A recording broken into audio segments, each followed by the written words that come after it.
I did speak in this hall. Yeah, a couple of years ago. Yeah, a couple of years ago. Yeah. We had a good evening. We don't. I wanted to meet you. Thank you. Release it up, don't you?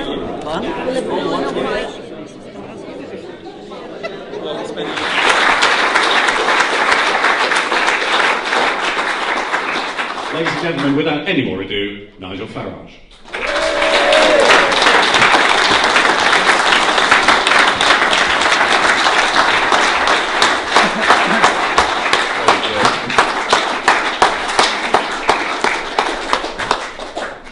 Good evening, everybody.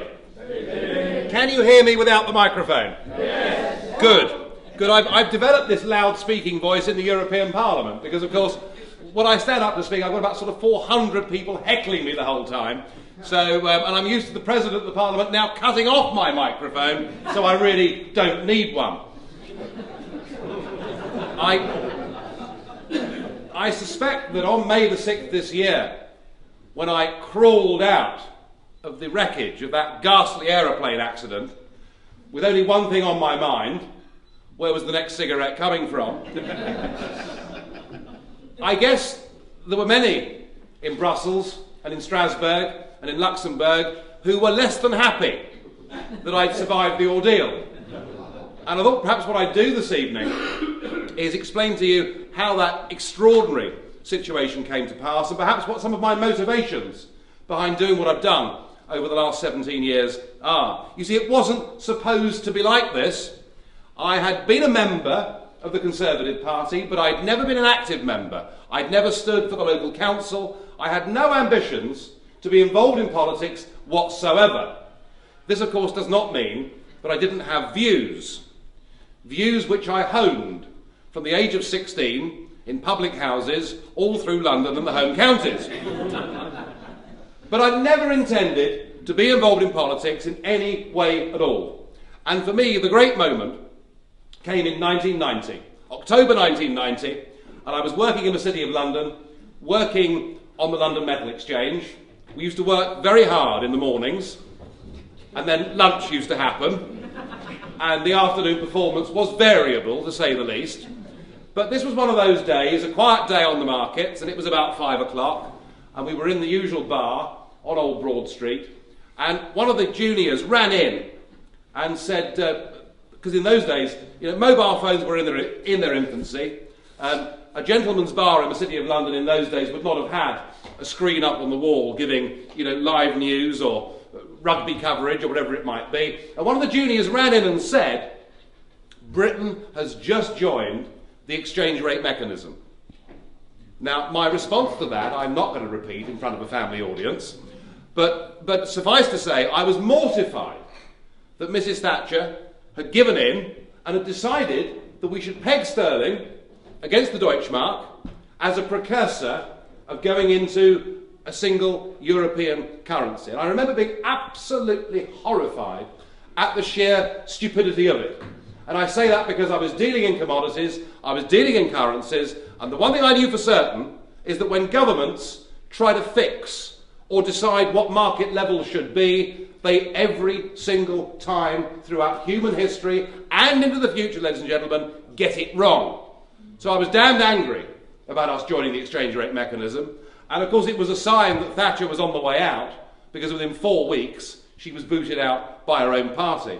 Well, anyway, the next morning, travelling up from Kent on the train, looking through the newspaper, I suddenly realised that it wasn't just the Conservative government that had taken us into the exchange rate mechanism, but it was supported by the Labour Party and it was supported by the Liberal Party.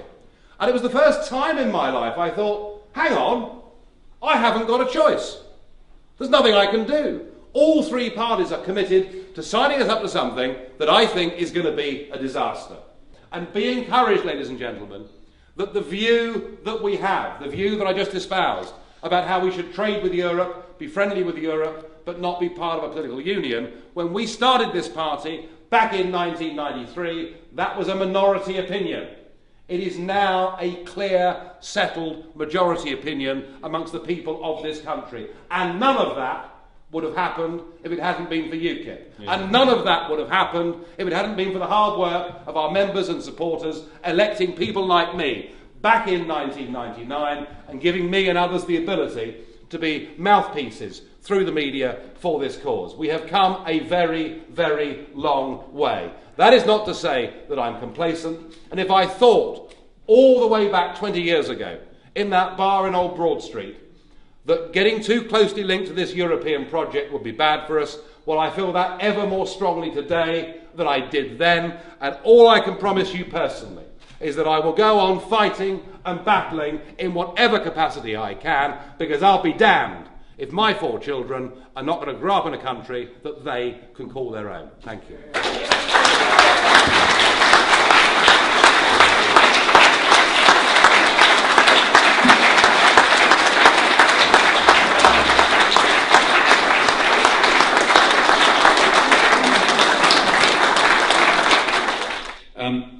Here's a nice question from Michael Chapness. Norris McWhirter wrote a book about the EU, said the EU is fascist. And yet in more recent times, we find the EU Commission, in many cases, is communist. Where does the truth lie? Right. Good question. It's been puzzling me for years whether this was a right-wing organisation we're dealing with or a left-wing organisation. Dear old Norris McWhirter, and I'll come back to him, Chairman, if I may, in a moment, dear old Norris was convinced that it was sort of a recreation of everything the Nazis had done, and yet dear old Vladimir Bukovsky, the former Soviet dissident who came to Britain in the 1970s and is now not only a member but a patron of our party, says that everything he sees with the European Commission reminds him of the old Politburo and centralised demand management government. I have no idea whether what we're witnessing is right-wing extremism or left-wing extremism.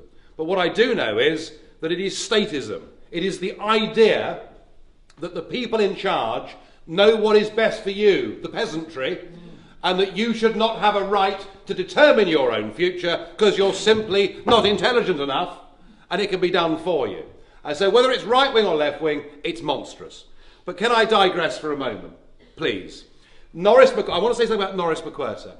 Norris, because I first knew him on the kids' TV programme Record Breakers. And there was Norris and Ross McWhirter, and then of course suddenly Ross McWhirter wasn't there because the IRA had murdered him. And I'd never understood the bond that existed between identical twins until I met Norris. Because through the 1990s, Norris was an absolutely tireless campaigner for UKIP and for me personally. Always said to me, Nigel, anything you're doing, I'll be with you, I'll support you. And we spoke at several dozen meetings together across the southeast, and there wasn't a single occasion when I was with Norris and had coffee with him or a drink with him or dinner with him when he didn't talk about his brother.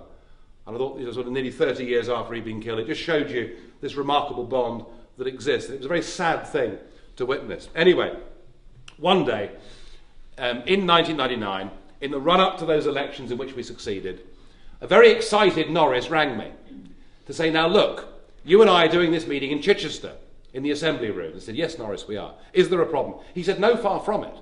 He said, Patrick Moore, my old mate, has agreed that he will come and speak on the platform and speak for you in the European elections. Well, I thought, wow. Here is the greatest eccentric Englishman alive who has agreed to come and speak for me. And in those days, we had no celebrity support at all. This was really big stuff for UKIP at the time. Well, the great day came, and you've never seen an audience like it. It was the week before the European elections. There were hundreds packed into these Chichester Assembly rooms. The local BBC, ITV, they'd all come, to see this great event. And I was terribly excited, very, very nervous too, but terribly excited about the whole thing. And anyway, it got to 7:25, and I said to one of the organisers, where's Patrick Moore? I don't know. I said, well, bloody well, ring him, find out. Oh, said Patrick, I thought it was tomorrow. So we had a full-scale disaster on our hands. We agreed to send the car down to Chelsea to get him, and the meeting started more or less on time. I said, look, Norris, try and string it out a bit because we're in a bit of trouble here. And Norris, like me, Norris never spoke with notes. always got up and did his thing, and Norris spoke beautifully on that evening for 12 minutes and sat down. I couldn't believe it. I'd never been let down by Norris before, but my goodness me, well, I spoke for nearly 50 minutes. Goodness only knows what nonsense I was giving the audience. But I just about managed to hold their attention, and then, at the back of the room, there appeared this giant figure who could cause an eclipse himself. And Patrick began to make a stately sort of procession down the middle of the assembly rooms in Chichester. Of course, they all ignored everything I was saying, and everybody stood up and cheered, and he got to the front, and we had to help him up on... He's absolutely enormous, about sort of 24 stone. Very, very big man. And he had to be helped up onto the platform, and he said hello to Norris and the chairman, who he knew. I'd never met him, and we said hello, how he said how thrilled he was to be here. Sorry he was an hour late. And the chairman said, well, now, ladies and gentlemen, the man that you've all really come to hear this evening. And Patrick took the podium, in went the monocle, and this is how he started. During the war, I flew 43 missions with Bomber Command as a navigator on Lancasters. I hated the French and Germans then and still do.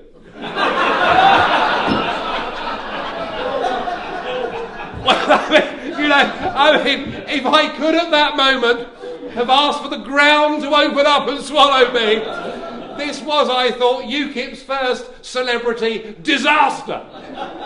He said, not, of course, that that's got anything to do with it. I just feel better for saying it.